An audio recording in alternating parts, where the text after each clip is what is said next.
temporada das refeições, dá lugar ao peixe.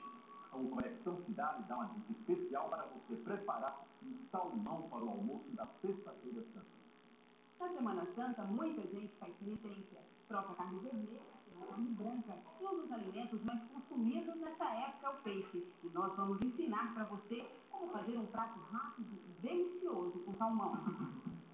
Para o salmão ao fungo, você vai precisar de 300 gramas de salmão, 100 gramas de fungo e shiitake, uma colher de manteiga, meia taça de vinho branco, uma medida de molho demi-glace, 2 dentes de alho picado, uma medida de farinha de trigo, 2 colheres de azeite, sal e pimenta a gosto.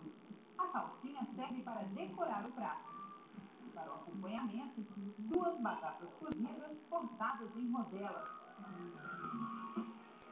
E para preparar, tempere o salmão com azeite, sal e pimenta do reino. Depois passe a farinha de trigo. Coloque o peixe para grelhar.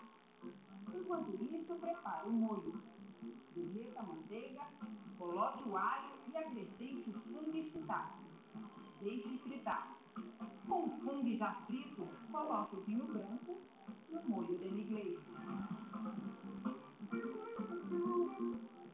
Com o molho pronto e o salmão já defumado, é só montar o prato. Leva 10 minutos para ficar pronto. Fácil de fazer e rápido. Vai ser uma boa sugestão para a sua Páscoa. Se nós aqui do restaurante temos o maior prazer de preparar esse prato especial para a Páscoa, para todos. E espero que vocês gostem desse prato.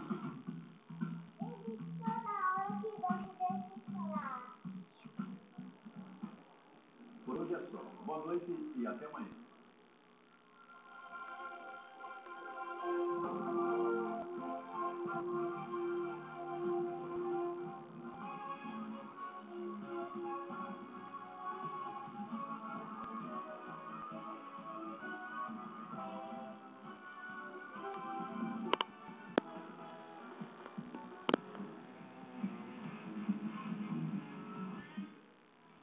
Horas e 59 minutos, já em Brasília. Bom dia.